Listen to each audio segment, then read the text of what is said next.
What a lovely morning. This village seems most welcoming.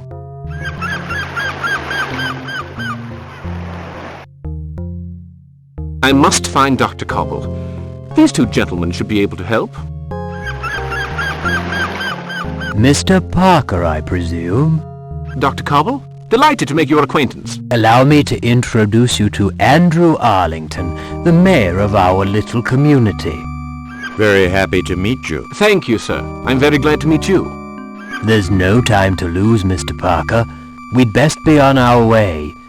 The Sales brothers have delivered your luggage. There's a telegram for you. It's in your room.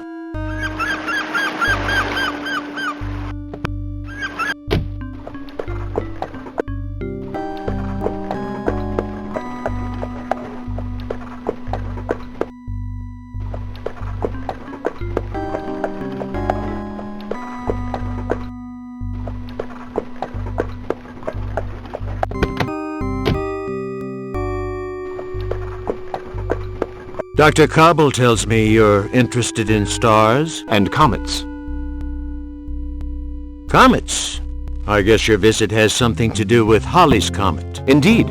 And Ilsmouth appears to be a marvelous place from which to observe the sky at night. Oh, is that so? If it's a clear night, we shall see the comet soaring through the sky. You sure know how to project your enthusiasm, Mr. Parker. Well, here you are, all set to get to work. I'll show you to your room. I'll have to leave you, my customers. Won't wait. Just like the worthy citizens of my little town. Have a wonderful visit, Mr. Parker. Yes, welcome to Ilsmouth. I reserved the big room on the first floor for you. Tell me if you need anything. Don't worry, I have everything I need. Goodbye, Doctor, and thank you again.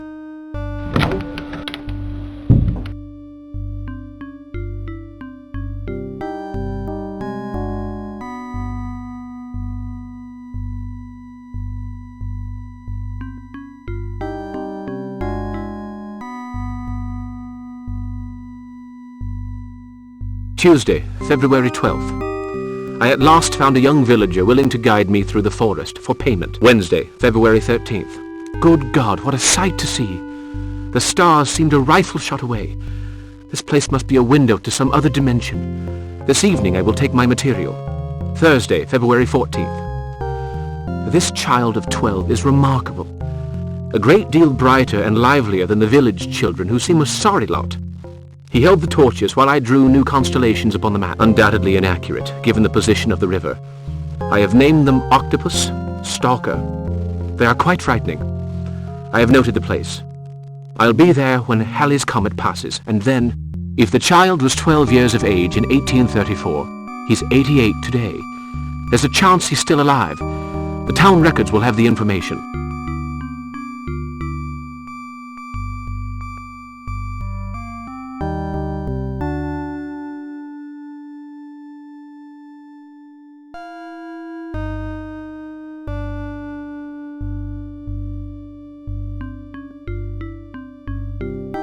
From Sales and Brothers, London, to Mr. Parker in Dr. Cobble Estate. Apologies. Stop. Have no more photosensitive plates. Stop. Try to purchase some your end. Stop.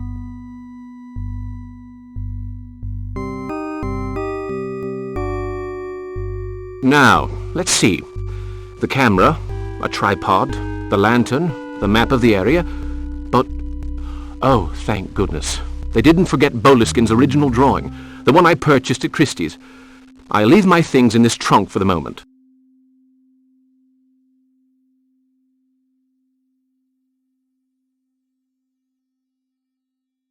The photographic plates haven't arrived with the rest of my luggage.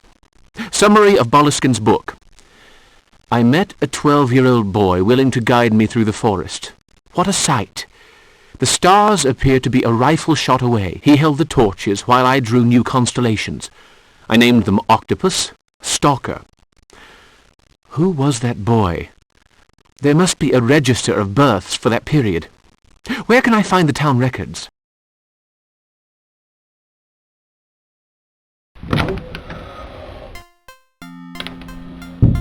Locked.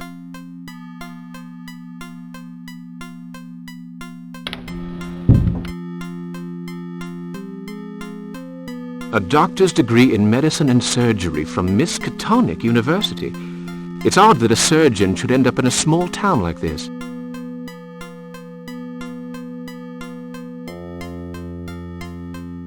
Well, the good doctor appears to be keen on literature. Let's see. If Stones Could Speak, by the Marquis de Chamfray. Ehubertus the Bald translation. The Cellar Treatise. So many books.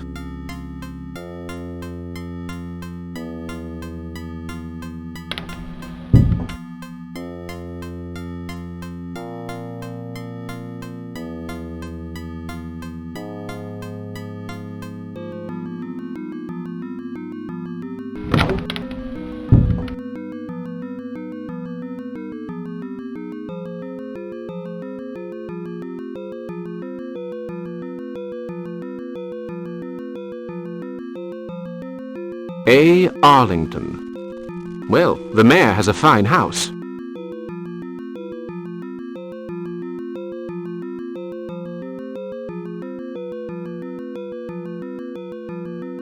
Ah, the town records.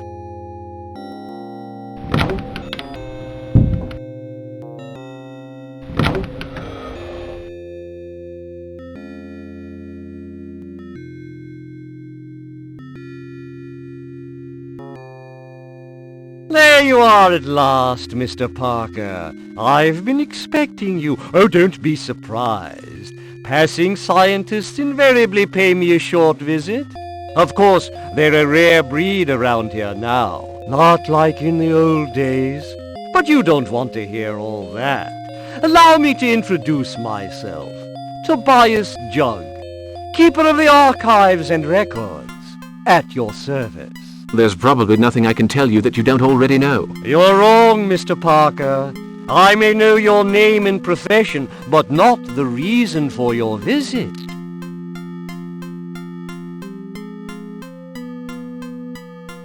I'd like to consult the birth register. So your interests are not limited to the stars. I hope I may be able to quench part of your thirst for knowledge. But remember, there are more things in heaven and earth, Horatio, than are dreamt of in your philosophy. Now, who the devil wrote that? Shakespeare. Excellent. So, Mr. Parker, you like to read? I have little time to read, unfortunately. I like nothing better than a good read. Books are my passion, Mr. Parker, my most precious companions. Silent, discreet, sometimes filled with mystery. I must let you get on with your work.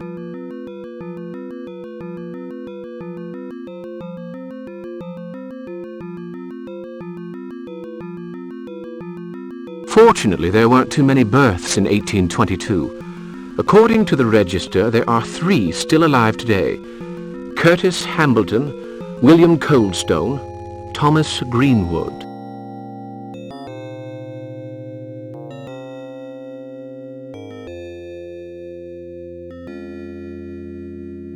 Satisfied? I believe I've found what I was looking for. There are times when believing is not good enough, Mr. Parker. Sometimes we must be absolutely sure. Take Ilsmouth, for instance. For many years the locals believed in the old legends. Did that make them true? I have a number of documents on the subject. Another time, perhaps, Mr. Jugg. How fascinating. That's a subject I'm very keen on.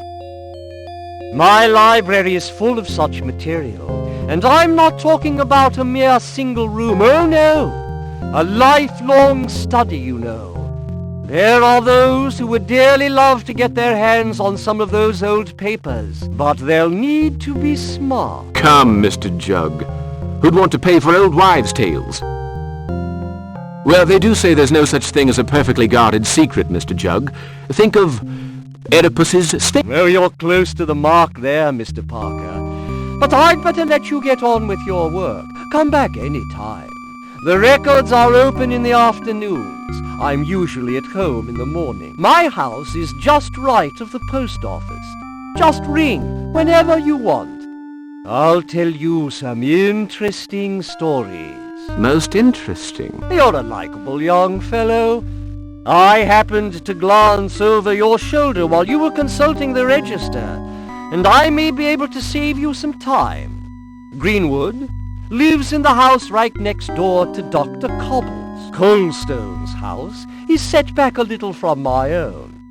Curtis Hambleton lives in the abandoned fishery near the harbour. I don't know how to thank you. Just promise to pay me another visit. Glad to have been of help. Oh, by the way, if you're interested in local history, take a look in the next room.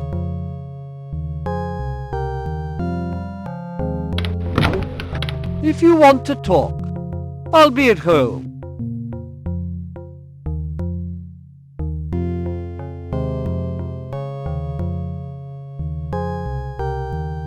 Good Lord, a page of Boleskin's writing.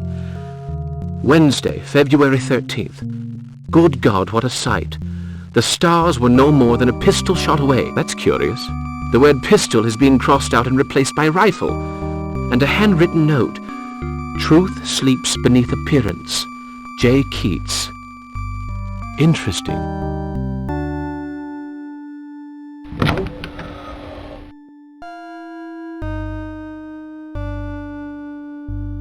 Monograph of Ilsmouth names by Tobias Jugg. Let's have a look. No Parker. Jugg, born of Jeremiah and Suzanne. Maiden name Smith. And under S, Smith, of course. Zeke. The list ends there. Silas Sprague quit the village in April 1809, leaving 4 children. What's this? A deed of sale. The belongings of Boleskine sold in public to the highest bidder in order to pay for his passage home to Great Britain. A pair of broken binoculars. Would Jugg be spying on somebody? Papers of no interest. A magnifying glass.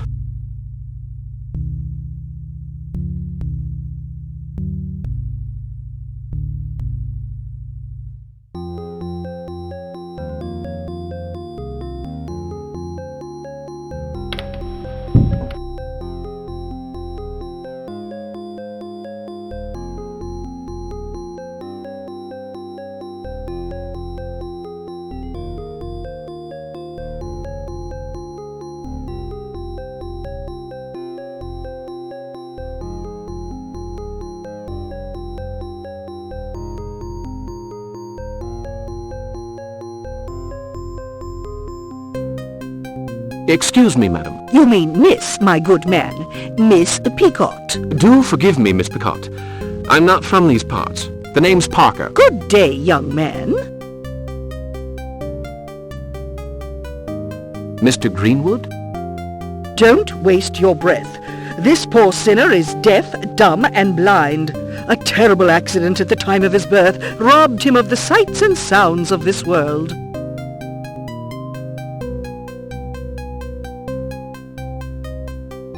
Now, if you'll excuse us, Mr. Greenwood is hungry and... Yes, of course. Thank you so much, Miss Peacock.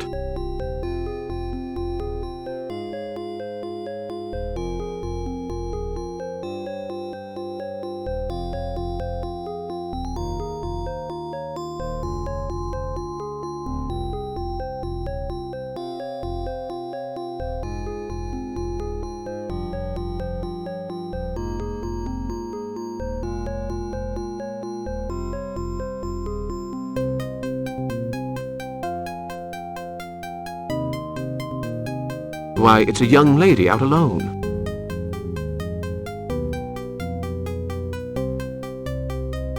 Forgive me for bothering you, miss. You're not bothering me, Mr. Parker. Oh, there's no need to look so surprised. Ilsmouth is such a small town, and news travels fast. I'm Gloria Tilton. I'm very glad to meet you, Miss Tilton. I can't help wondering how an attractive young lady can be... How do you do, Miss Tilton?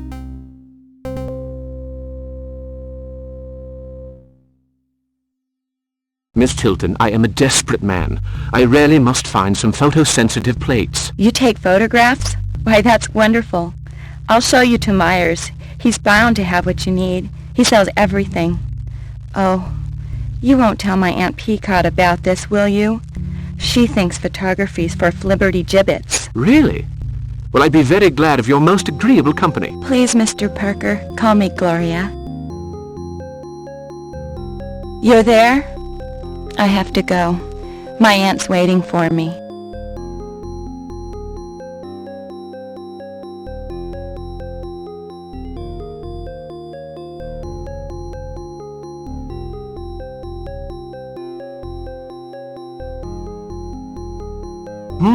Some fresh vegetables.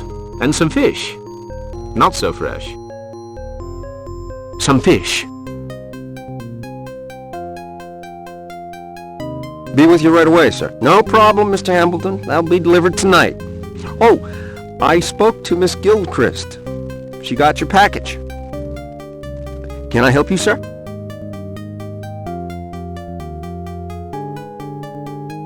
There really is a bit of everything imaginable here. Even a weeping St. Christian medallion for $5. I'd like some photosensitive plates, please. Well, just hold on a few seconds while I check to see if I have any. You're a lucky man! Well, they do say if anybody sells it, Meyer does. I got 2 boxes left. There's one. $10 for 3 plates. I'll take them. My advice to you is to try them first. I've had them for quite a while, so they aren't exactly brand new. Oh, really? That's a fact. Daytime, night, outside, inside. What is it you're wanting to photograph? The stars in the night sky. Well, you be careful. The emulsion's kind of old. Tell you what, you take a few shots of whatever you want to photograph and see what sort of results you get. If those plates aren't perfect, I'll give you your money back. And if they're okay, well, you can go back and buy some more. I'll take your advice.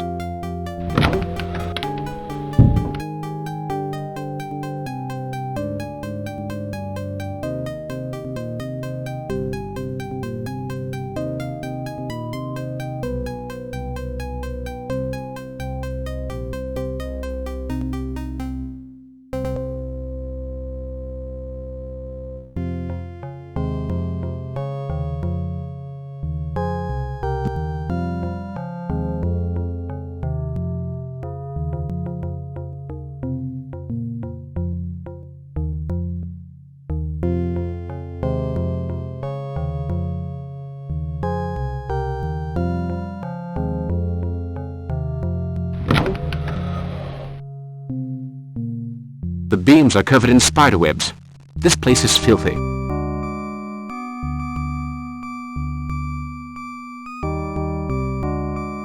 Mr. Hambleton? Curtis Hambleton?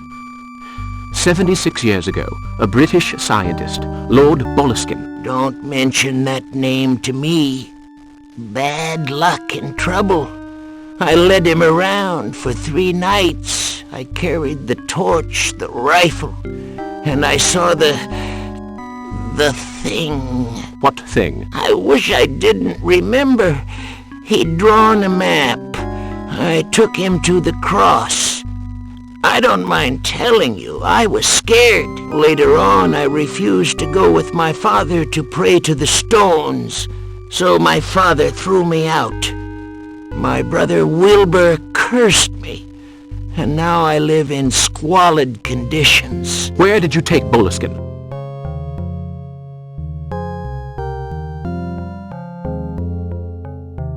Get away from this region, mister. The comet's coming back. It'll be here in 3 nights, and that thing's coming too. Wilbur said so, so just get away from Ilsmouth while you've got time. Why? If you saw what I saw, it was on the 3rd night, in the forest near the Calvary. The English guy was drawing. Then the thing appeared. I'd pay any price to forget what I saw. Now, get lost. Shoo!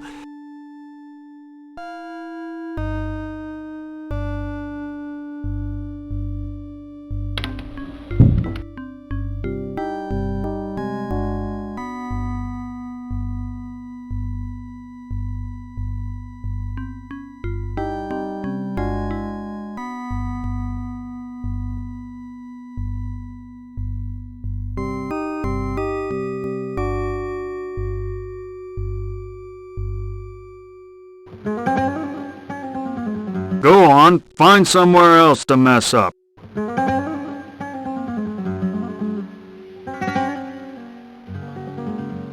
Say, Mr. Parker, Mr. Arlington, the mayor, told me about you. Welcome to Ilsmouth. I'm Sergeant Baggs from the local police. Glad to meet you. I'm looking for a cross. Maybe you should try the cemetery. We call it the dead center of town. You get it? I'm looking for a Calvary in the forest. I can't help you there, and I don't advise you to wander in the forest by yourself. It's easy to get lost in that forest. I wouldn't even go there with a map. Now, if you'll excuse me, duty calls. I've got to run those layabouts out of town towards the clearing in the woods. What have they done? They're gypsies, Mr. Parker. Sneakiest chicken thieves you ever saw. I'm not going to wait for them to strip the town bare, no sir. They're out of here. Surely they have some rights. I decide who has rights around here, Mr. Parker, and no stranger is going to tell me how to do my job. You stick to your science. I won't trouble you again. But come now. Mr. Parker, just read my lips. Stay out of my way. Thank you, sir. Hey, you, the fortune teller. Just shut up, okay? Now, you bunch of greaseballs, I want you out of my town, and I mean now. Mr. Parker, adieu.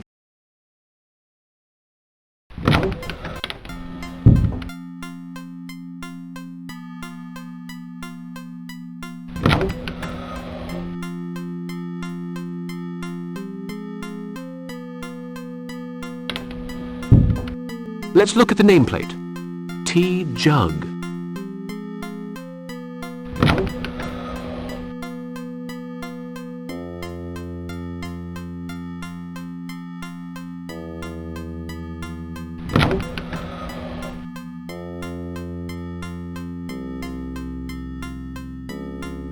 Nothing.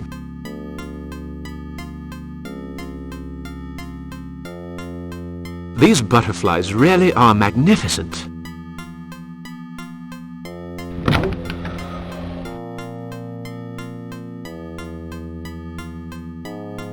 Am I bothering you? Not at all. Indeed, to be frank, I can't get our last conversation off my mind. I see. And? Well, it could be irrelevant. Have you found something? Not yet. But I hope to shed light on a few interesting facts. We'll discuss them later on. Mr. Jug? Later, Mr. Parker. It's too early for the moment.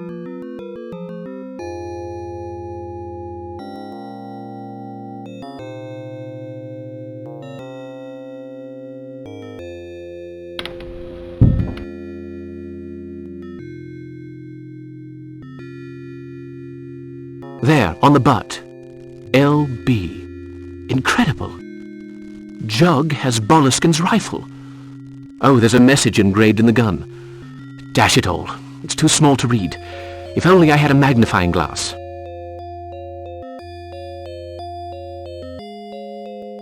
It's badly written. Ah, Searcher. E-S-T... The rest has been rubbed away. Searcher. Suzanne Searcher, probably. Strange. Those names are not mentioned in Boleskin's notebooks.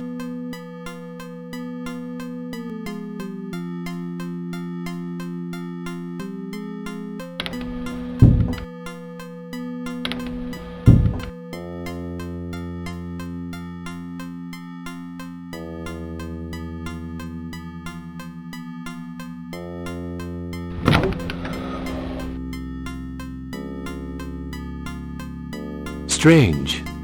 It's as if some object were being rolled around upstairs. And yet the mail lady doesn't seem at all bothered. I'm sorry, but you'll have to come back another time. The Donahue boy is sick, and I have too much work to do. Miss... Later. I'm very busy.